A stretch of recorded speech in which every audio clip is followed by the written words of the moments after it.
안녕하세요, 친구 여러분. KR 풋볼 360에 오신 것을 환영합니다. 베트남 대표팀의 새 사령탑으로 부임한 김상식 감독이 마침내 베트남 축구의 오랜 한을 풀어냈습니다. 박항서 감독 이후 처음으로 베트남 대표팀을 정상에 올려놓으며 새로운 우승 역사를 써내려간 건데요. 이번에는 아세안컵 우승을 시작으로 U23 아세안컵 우승, 그리고 동남아시안 게임 우승까지 무려 3개 대회를 연속으로 제패하는 역사상 최초의 업적을 달성했습니다. 사실 그동안 김상식 감독의 성과는 동남아시아 무대에 국한돼 있다는 평가도 있었는데요. 하지만 놀랍게도 김상식 감독이 이끄는 베트남 U23 대표팀이 2026 AFC U23 아시안컵에서 1차전과 2차전을 모두 승리로 장식하며 사실상 8강 진출을 눈앞에 두는 성과를 거뒀다는 소식이 전해졌습니다. 김상식 감독은 2025년 한 해 동안 베트남 A대표팀을 이끌고 아세안컵 우승, U23 대표팀으로는 U23 아세안컵과 동남아시안 게임 우승까지 차지하며 단 1년 만에 대표팀 대회에서만 3차례 정상에 오르는 믿기 힘든 업적을 쌓았습니다. 이로 인해 그는 이미 베트남에서 국민 영웅으로 자리 잡았고 2026년 1월부터 열리는 2026 AFC U23 아시안컵 도전에 나서게 됐습니다. 하지만 이번 대회는 지금까지 베트남이 우승을 차지해왔던 동남아시안 게임이나 아세안컵과는 차원이 다른 무대입니다. 아시아 전역의 강호들이 총출동하는 AFC U23 아시안컵은 말 그대로 아시아 최고 수준의 대회죠. 베트남 U23 대표팀은 A조에서 사우디아라비아, 요르단, 키르기스스탄과 한 조에 편성되며 상대적으로는 나쁘지 않은 조라는 평가를 받았지만 결국 4팀 중 2팀만 토너먼트에 진출하는 구조인 만큼 사우디와 요르단을 넘어야 한다는 점에서 결코 쉬운 대지는 아니었습니다. 베트남은 1차전에서 요르단 U23 대표팀과 맞붙게 됐는데요. 요르단이 아시안컵 결승에 오른 경험은 A 대표팀의 성과였지만 요르단 U23 역시 만만한 상대는 아니었습니다. 2025년 서아시아 U23 챔피언십에서 결승에 오르는 등 사우디아라비아를 포함한 강력한 중동 국가들 사이에서 준우승을 차지한 팀이었기 때문에 객관적인 전력만 놓고 보면 베트남이 상대하기에는 부담스러운 상대였습니다. 그런데 막상 경기가 시작되자 분위기는 달랐습니다. 베트남은 전혀 밀리지 않는 모습으로 요르단과 맞섰고 경기력 면에서는 거의 대등한 흐름을 만들어냈습니다. 슈팅 수에서는 13대 21로 다소 밀렸지만 유효 슈팅에서는 오히려 7대 3으로 앞서며 요르단을 압도하는 인상적인 스탯을 기록했습니다. 훨씬 더 순도 높은 경기력을 보여줬고 볼 점유율 역시 거의 대등한 흐름이었습니다. 사실 요르단은 아시아에서도 손꼽히는 피지컬 강국이죠. 체격과 힘에서 상대적으로 약점이 있는 베트남이 이를 극복하기에는 분명 큰 격차가 느껴질 수밖에 없는 상대였습니다. 그런데 그 차이를 투지와 체력으로 정면 돌파해버린 베트남의 경기력은 그야말로 놀랍다는 말밖에 나오지 않았습니다. 정말 김상식 감독의 지도력이 빛났던 경기였다는 생각이 들 수밖에 없었는데요. 어쨌든 베트남 대표팀은 경기 내내 끊임없이 요르단을 압박하며 몰아붙였고 계속해서 찬스를 만들어냈습니다. 전반 15분 응우엔 TN 박 선수의 선제골, 그리고 전반 42분 응우엔 후 민 선수의 추가골이 터지면서 전반전을 2대 0으로 마무리했습니다.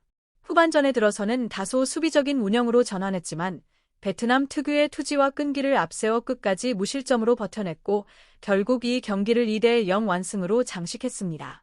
정말 베트남 대표팀이 요르단이라는 강적을 꺾었다는 사실 자체가 믿기지 않을 정도로 놀라운 결과였는데요.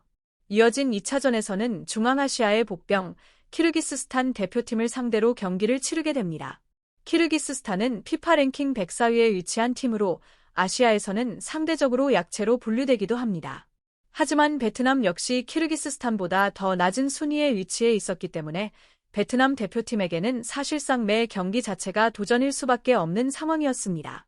실제로 이번 2차전에서 베트남은 키르기스스탄을 상대로 다소 밀리는 흐름 속에서 상당한 고전을 면치 못했습니다.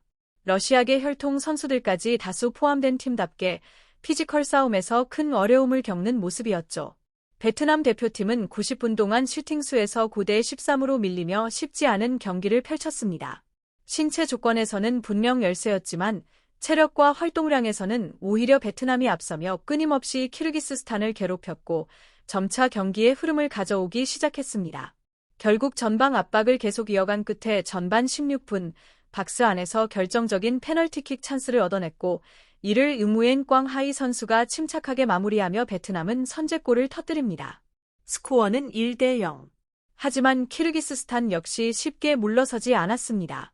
전반 막판, 환상적인 중거리 슈팅으로 동점골을 허용하면서 전반전은 1대1의 스코어로 마무리되게 됩니다.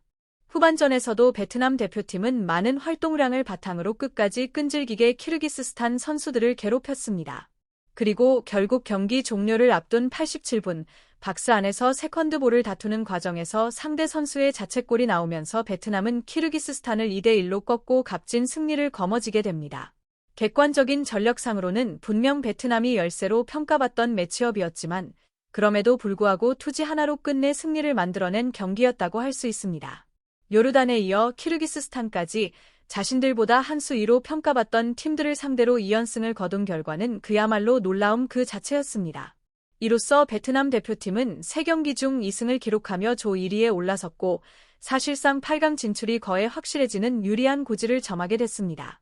당연히 베트남 현지 팬들 역시 이번 결과에 엄청난 환호와 기쁨을 쏟아냈습니다. 김상식 감독 체제의 베트남 대표팀에는 참으로 설명하기 어려운 매력이 있습니다. 어떻게든 결국 골이 나오고 직접 득점이 나오지 않으면 상대의 자책골이 터지거나 심지어 말레이시아전처럼 상대가 몰수패 위기에 몰리기까지 했죠. 이 정도면 흑마술이라고 불러도 과장이 아닐지도 모르겠습니다. 솔직히 보면 볼수록 김상식 감독은 정말 손이 금손이고 베트남 선수들은 경기를 치를수록 점점 더 성장하고 있다는 느낌이 강하게 듭니다. 김상식 감독의 지도력이 뛰어나다는 사실은 이제 인정할 수밖에 없습니다. 이번 U23세대 역시 멘탈이 정말 강합니다. 동점골을 허용하고도 흔들리지 않았고 경기 주도권을 끝까지 유지하며 결국 결승골을 만들어냈습니다. 베트남은 이제 8강에 한 발을 걸쳐 놓은 셈이고 요르단이 사우디아라비아를 이기지만 않는다면 8강 티켓을 확정하게 됩니다. 특히 인상적인 건 베트남이 자기 진영부터 자신 있게 볼을 소유하며 짧은 패스로 빌드업을 전개하는 방식입니다. 위험해 보인다고 불안해하는 시선도 있겠지만 솔직히 그런 분들일수록 상대가 조금만 압박해도 공을 길게 차올렸다가 결국 다시 볼을 빼앗기면 더 크게 비판할 것이라고 생각합니다. 지금처럼 이 팀의 장점을 계속 살려가는 게 맞습니다. 대회 시작 전만 해도 베트남은 조 최약체로 평가받았습니다. 하지만 두 경기 동안 U23 선수들은 놀라울 정도로 담대하고 성숙한 모습을 보여줬습니다. 김상식 감독의 경기 운영과 전술 역시 뛰어났고 교체로 투입된 선수들까지 모두 제 역할을 해냈습니다. 다시 한번 베트남 대표팀의 선전을 축하합니다. 그리고 김상식 감독님께도 진심 어린 축하를 보냅니다. 그게 다입니다. 좋아요, 공유, 구독 부탁드려요.